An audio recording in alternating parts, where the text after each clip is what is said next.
पंजाब सिंध गुजरात मराठा द्राविड उच्चल गंगा जय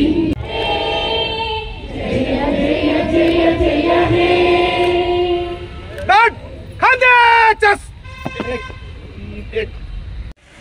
78 సంవత్సరాల స్వాతంత్ర దినోత్సవ సందర్భంగా కావలి రెవెన్యూ డివిజనల్ ఆఫీస్ నందు ఈరోజు స్వాతంత్ర దినోత్సవ ఫంక్షన్ జరుపుకోవడం, దానికి నేను అతిథిగా రావటం, దాన్ని నిర్వహించినటువంటి ఆర్డీఓ గారు శ్రీరామ్ నాయక్ గారు, అతిథిగా విచ్చేసినటువంటి డివైఎస్పి వెంకటరమణ గారు, పట్టణ వివిధ ప్రముఖులు, రెవెన్యూ డివిజన్ అధికారులు, ఆఫీసర్స్ అందరికి కూడా పేరు పేరున స్వాతంత్ర దినోత్సవ శుభాకాంక్షలు. సైంటిస్ట్గా గూడూరులో పనిచేస్తూ, మైకా గనుల్లో ఇంజనీర్గా పనిచేస్తూ, నిన్నే నాకు తెలిసింది కావలిలో కూడా ఓరుగంటి మహాలక్ష్మమ్మ అనే ఆమె కూడా ఈ జెండా ఆవిష్కరణలో మన కావలి తల్లి కూడా దాంట్లో పాలు పంచుకుందని నిన్ననే నాకు తెలియడం జరిగింది. వీరందరి యొక్క రూపకల్పనలో ఒక విశిష్టమైనటువంటి విధానాన్ని తీసుకొచ్చి ఆ జెండాను ఆవిష్కరించడం జరుగుతుంది. అమరవీరుల యొక్క రక్త తర్పణంతో ఈ దేశానికి స్వతంత్రం వస్తుందని అందుకోసం కాషాయ రంగును ప్రవేశపెట్టారు. ఈ దేశంలో స్వేచ్ఛ ఉంది, సమానత ఉంది, స్వచ్ఛత ఉంది, నిర్మలమైన మనస్తత్వం ఉంది భారతీయులకి చెప్పేదానికి తెల్ల రంగును చూపించడం జరిగింది. ఈ దేశం సిరి సంపదలతో, పాడి పంటలతో వర్ధిల్లుతుంది. ఇది వ్యవసాయ దేశం, ఎప్పుడు కూడా పచ్చని పైర్లతో ఈ దేశం కొనియాడుతుంది అనే దానికి పచ్చటి రంగుతో ఈ దేశానికి మూడో రంగును చూపించడం జరిగింది. మీడియా అండ్ ప్రింట్ మీడియా ఎందరో విద్యార్థులు ఇక్కడ విచ్చేసి నృత్య ప్రదర్శన ఇవ్వబోతున్న వాళ్ళందరికీ కూడా స్వాతంత్ర దినోత్సవ శుభాకాంక్షలు. ఈ స్వాతంత్ర దినోత్సవం మన జీవితాల్లో మన పుట్టినరోజు కంటే కూడా చాలా గొప్పది. కొన్ని కోట్లను రక్షించినటువంటి దేశం భారతదేశం. కొన్ని కోట్ల ప్రాణ త్యాగాలకు ఫలితం ఈ స్వాతంత్ర దినోత్సవం. ఎందరో అమరులయ్యారు. అమరుల జీవితాల మీద ఈ దేశం ఈరోజు నిలబడింది. ఎందరో పుణ్యమూర్తులు తమ ప్రాణాలు త్యాగం చేశారు. అందులో ఫలితమే మన స్వేచ్ఛా వాయువులు. ఈరోజు ఇంత స్వేచ్ఛా పొలాలు మనం అనుభవిస్తున్నామన్నా, స్వేచ్ఛగా తిరుగుతున్నామన్నా, ఆస్తులను కొనుక్కుంటున్నామన్నా, ఎక్కడంటే అక్కడ మాట్లాడగలుగుతున్నామన్నా, ఇవన్నీ కూడా మనకు హక్కు కల్పించింది భారతదేశం యొక్క రాజ్యాంగం. ఈ రాజ్యాంగాన్ని తయారు కావడానికి బ్రిటిష్ వాళ్ళని మన దేశం నుంచి తరిమి కొట్టి స్వయం ప్రతి దేశంగా మనం కొనియాడుకోవడానికి ఎంతనో అమరులయ్యారు. దాదాపు 3,15,00,000 మంది ప్రాణ త్యాగం చేస్తే, ప్రాణాలు అర్పిస్తే ఈరోజు ఈ భారతదేశానికి స్వతంత్రం వచ్చింది. ఒక్క చిన్న పని చేస్తేనే మాకు కృతజ్ఞతగా ఉండండి అని అడిగే ఈ రోజుల్లో బిడ్డలకు ఆస్తులు ఇస్తే, తల్లిదండ్రులు ఇచ్చిన ఆస్తులు సక్రమంగా పంపిణీ లేదని తల్లిదండ్రుల్ని ఇబ్బంది పెట్టే రోజుల్లో ఈ దేశం కోసం, భవిష్యత్తు కోసం, భవిష్యత్తు తరాల కోసం కొన్ని కోట్ల మంది ప్రాణ త్యాగం చేసి మనకి స్వతంత్ర ఫలాలను అందించారు. 78 సంవత్సరాల స్వతంత్రాన్ని మనం అనుభవిస్తున్నా ఇంకా ఎక్కడో కొంత వివక్షత మనలో ఉంది. రకరకాల కులాలు, 1600 భాషలు, 28 రాష్ట్రాలు, ఈ రోజున కులాలుగా, మతాలుగా, వర్గాలుగా ఉన్న భారతదేశం అందరం కూడా కలిసిమెలిసి అన్నదమ్ములుగా జీవిస్తున్నటువంటి దేశం. బహుశా ప్రపంచంలో ఏ దేశంలో కూడా ఇన్ని కులాలు, ఇన్ని భాషలు, ఇన్ని మతాలు లేవు. అయినప్పటికీ కూడా మన అందరం కూడా భారతీయులు అని గర్వంగా తలెత్తుకొని తిరుగుతున్నామంటే ఆ మువ్వన్నుల జెండా మన నెత్తిన ఉన్నంతకాలం మనకేమి కాదని నమ్మకంతో మనం జీవిస్తున్నాం. అందుకనే మనందరం కూడా జెండా మీద ప్రేమను పెంచుకోవాలి. భారతదేశం యొక్క విశిష్టతను మనం నిరంతరం కూడా నెమరు వేసుకోవాల్సిన అవసరం ఉంది. అందరి త్యాగ ఫలాల ఫలితం ఈ రోజున మనం అనుభవిస్తున్నాం. మన తెలుగువాడు పింగళ వెంకయ్య గారు మన నెల్లూరు జిల్లాలో ఉన్నప్పుడే ఈ జెండాని రూపకల్పన చేసిన వ్యక్తి. ధర్మచక్రం ఈ దేశంలో చట్టాలు ఎన్నొచ్చినా, న్యాయస్థానాలు ఎన్నొచ్చినా ప్రజల ధర్మ పరిపాలనలో నువ్వు ధర్మాన్ని బట్టి నడుస్తాడు, ఆ ధర్మాన్ని నిరంతరం కూడా మనం రక్షిస్తుందని చెప్పి 24 చక్రంలో 24 గీతలతో బులుగు రంగులు వేయటం జరిగిందంటే ఈ భారతదేశానికి ఒక హిమాలయ పర్వతాలు కాపాడుతుంటే మిగతా 3 దిక్కులా కూడా సముద్రాలు కాపాడి మన భారతదేశాన్ని రక్షిస్తున్నాయి. ఆ బులుగు అనేది నీళ్ళకి చిహ్నంగా పెడుతూ బులుగు రంగుతో ధర్మచక్రాన్ని చూపించారు. అంటే ఒక్క జెండాలో ఎంతటి పవిత్రత ఉందో మనందరం కూడా తెలుసుకోవాలి. ఆ జెండాకి సెల్యూట్ చేస్తున్నప్పుడు, ఆ జెండాలో ఉండే 3 రంగులు చూస్తున్నప్పుడు మన హృదయం ద్రవించాలి, మన హృదయం పులకించాలి. కారణం ఎంతమంది మూర్తులు ఇస్తే ఈరోజు మనం మనిషిగా బతుకుతున్నాం. ఏ ఒక్క చిన్న ఊర్లో చిన్న ఇబ్బంది పెడితేనే తట్టుకోలేం.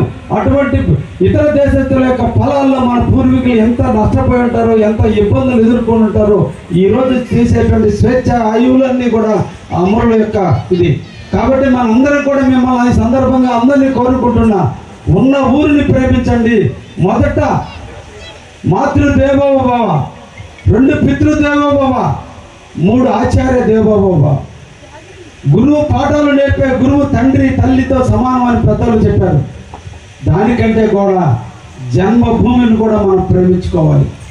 పుట్టిన గడ్డ మనకి తల్లితో సమానం, ఈ దేశం మనకి తల్లితో సమానం. అందుకనే ఈ రోజున మనందరం కూడా ఒక ఆలోచనతో ముందుకు రావాలి. ఏ విధంగా అయితే తల్లిదండ్రుల్ని, అన్నదమ్ముల్ని మనం ఎలా ప్రేమించి మనం ఉంటున్నామో మన జన్మభూమిని కూడా మనం శుభ్రంగా ఉంచుకోవాలి. మన ప్రాంతాన్ని కూడా మనం అభివృద్ధి చేసుకోవాలి. అప్పుడే మన ఇంటిని మనం శుభ్రం చేసుకోవడం కాదు, ఈ సమాజాన్ని శుభ్రంగా ఉంచే విధంగా, మన జన్మభూమిని మనకు బాగా చూసుకునే విధంగా మనందరిలో కూడా జన్మభూమి మీద ప్రేమ రావాల్సినటువంటి అవసరం ఉంది అని చెప్పి సందర్భంగా మీ అందరికి కూడా తెలియజేస్తున్నాం. ఈ దేశం పుణ్యభూమి, ఇంతటి పవిత్ర భూమి భారతదేశంలో ఎక్కడా లేదు. కొన్ని వందల సిరి సంపదలు ఉన్నాయి, వనమూలికలు ఉన్నాయి, అన్ని రకాల చెట్లు ఉన్నాయి. ఈరోజు మన వైద్య విజ్ఞాన రంగంలో మొదటి స్థానంలో ఉన్నది భారతదేశం. మన దేశం నుంచి తీసుకుపోయిన వాటితోనే ఈ రోజున ఇతర దేశాలు ఎదిగినాయి. ఎప్పుడో ఖగోళ శాస్త్రాన్ని పంచాంగ రూపంలో చూపిన దేశం భారతదేశం. ప్రతి ఒక్క రంగంలోనూ ఇప్పటికీ కూడా నిన్నటి కోవిడ్ వస్తే భారతదేశంలో మొట్టమొదటి మెడిసిన్ తయారు చేసి ప్రపంచానికి అందిన దేశం భారతదేశం. అంతటి గొప్ప సైంటిస్టులు, అంత మేధావులు పుట్టిన ఈ భారతదేశం మీద మనందరం కూడా మమకారాన్ని పెంచుకోవాలి, ప్రేమను పెంచుకోవాలని చెప్పి ఈ సందర్భంగా మిమ్మల్ని అందరినీ కూడా కోరుకుంటున్నా. పోపు లాంటి వ్యక్తి అందరికంటే గొప్పవాడుగా క్రిస్టియానిటీలో దేశం ప్రపంచంలోనే ఒక పోపు అంటే మహా వ్యక్తులు. అటువంటి వ్యక్తి భారతదేశానికి అడుగు పెట్టినాడు. భారతదేశంలో ఫ్లైట్ దిగితే మొట్టమొదటి ఈ కర్మ భూమి మీద నేను కాలు పెట్టడం కాదు, నా నుదుటిని నేలకు తాగిచ్చి తర్వాత కాలు పెడతానని చెప్పి తన నుదుటిని నేలకు తాగిచ్చి పవిత్ర భూమిలో అడుగుపెట్టిన దేశం భారతదేశం. అటువంటి దేశంలో పుట్టినందుకు మనం అందరం కూడా గర్వపడాలి. అందుకనే ఈ రోజు చదువుకున్న విద్యార్థులు జ్ఞానాన్ని పెంచుకొని తన డబ్బు కోసం, సంపాదన కోసం, తన మీద తనకు నమ్మకం లేక ఇతర దేశాలకు వెళ్ళి డబ్బు సంపాదించడానికి తాపత్రయపడుతున్నారు. ఒక్కసారి నన్ను కూడా చూడండి. ఈ గ్రామంలోనే పుట్టా, ఇక్కడే పెరిగా, ఇక్కడే సంపాదించా, ఇక్కడే వ్యాపారం చేశా, ఈ రోజు రాజకీయాల్లోకి వచ్చి ప్రజలకు సేవ చేస్తున్నా. ప్రతి ఒక్కరూ తలంపు ఉంటే, క్రమశిక్షణ ఉంటే, సిన్సియారిటీ ఉంటే, డెసిషన్ మేకింగ్ ఉంటే, ప్లానింగ్ ఉంటే, కమ్యూనికేషన్ ఉంటే, మోటివేషన్ ఉంటే తప్పకుండా పుట్టిన ఊరిలోనే మనం ఎదగలమనే విషయాన్ని కూడా మీరందరూ కూడా ఆలోచించండి అని చెప్పి సందర్భంగా మీకు తెలియజేస్తున్నా. మిమ్మల్ని కన్న తల్లిదండ్రులు భారతీయులు, మిమ్మల్ని కన్న తల్లిదండ్రులు భారతదేశంలో ఉండి సంపాదించి విద్యాబుద్ధులు నేర్పి 22 సంవత్సరాల పాటు ఇక్కడే చదివిస్తే చదివిన చదువును వదిలిపెట్టి ఎక్కడికో వెళ్ళడం కాదు. ఈ భారతదేశం కోసం మన తల్లిదండ్రులు రుణమెట్టు తీర్చుకోవాలో భారతదేశం యొక్క రుణాన్ని కూడా తీర్చుకోవాల్సిన బాధ్యత మనందరి మీద ఉంది అనే విషయాన్ని కూడా పిల్లలైన మీరు అందరూ కూడా ఆలోచించండి. రేపటి రోజు మీది, రేపటి కాలం మీది, రేపటి భవితం మీది. రేపు ఈ భారతదేశం మీ సొత్తు. మీరు కాపాడుకోకపోతే భారతదేశానికి అన్యాయం జరుగుతుందనే విషయాన్ని కూడా ఈ సందర్భంగా తెలియజేస్తూ, ఇటువంటి మహోన్నతమైన స్వాతంత్ర దినోత్సవ ఫలాలను అందించే దాంట్లో, స్వాతంత్ర దినోత్సవం రోజు జెండాను ఆవిష్కరించే దాంట్లో 2,43,000 మంది ఓటర్ల కావల్లో నాకు ఈ అవకాశాన్ని కల్పించిన వ్యక్తిగా, 2,43,000 ఓటర్లకి ప్రతినిధిగా నాకు ఈ అవకాశం ఇచ్చినందుకు శిరస్సు వంచి నమస్కరిస్తూ అందరికీ 78వ సంవత్సర శుభాకాంక్షలు తెలియజేస్తూ ముగిస్తున్నాను. ధన్యవాదాలు. Thank you.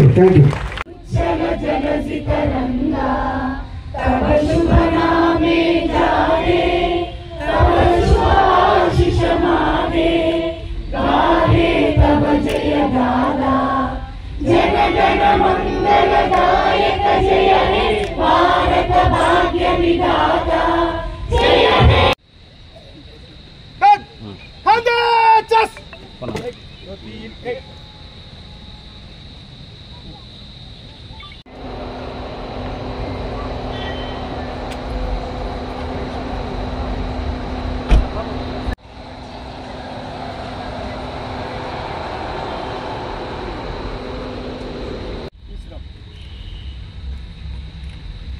పౌరులకు, ప్రజాప్రతినిధులకు, వివిధ ప్రభుత్వ శాఖల అధికారులకు, స్వచ్ఛంద సేవా సంస్థలకు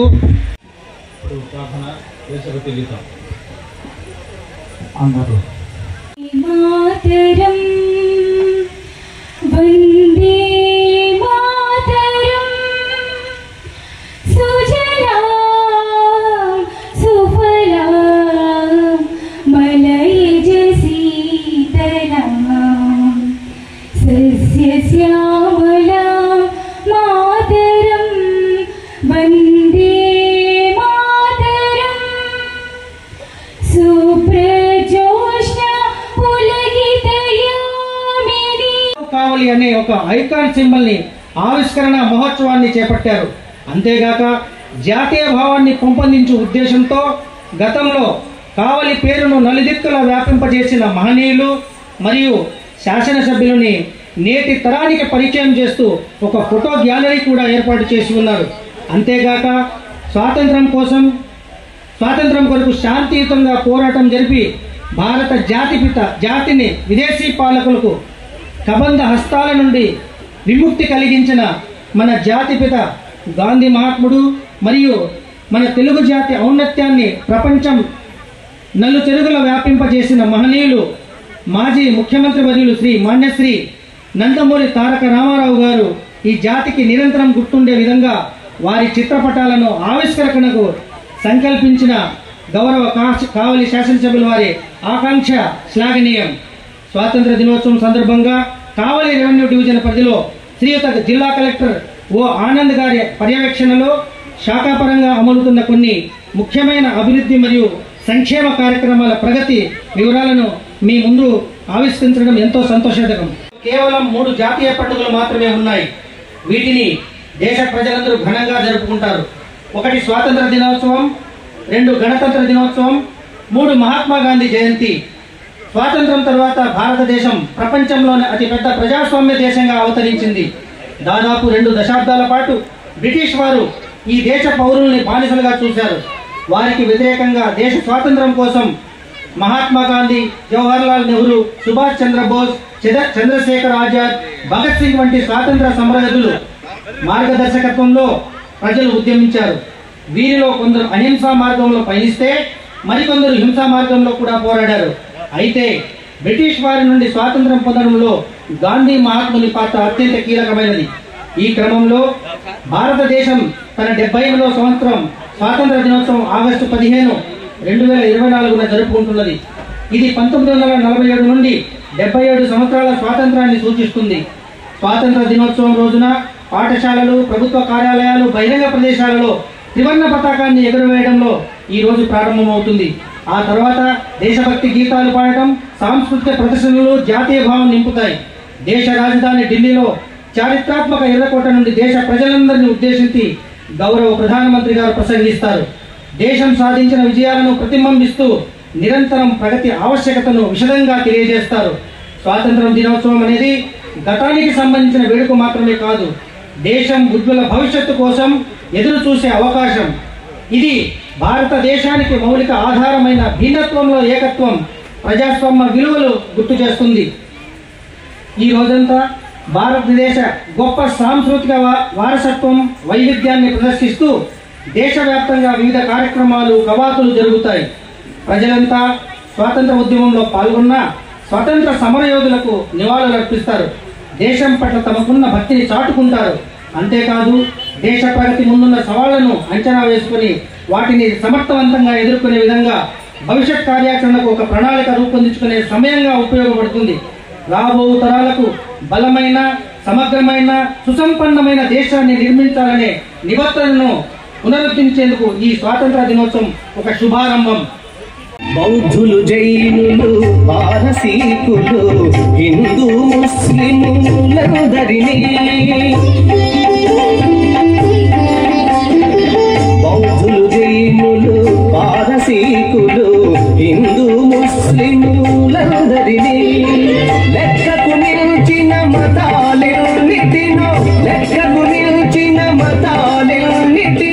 హక్కున చేర్చుకు లాలించిన మన భారత మాతకు జయనరా, భాగ్య విధాతకు జయనరా.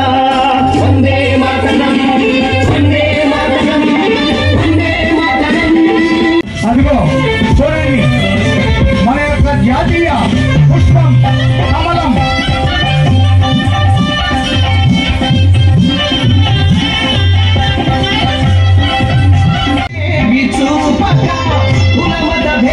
అదిగో చూడండి, మన జాతీయ పక్షి నెమలి. కలిసి మెలిసి జీవించుటలో కలుగును సుఖ సంపదలెంటూ బౌద్ధులు, జైనులు, పారసీకులు, హిందూ ముస్లిములందరినీ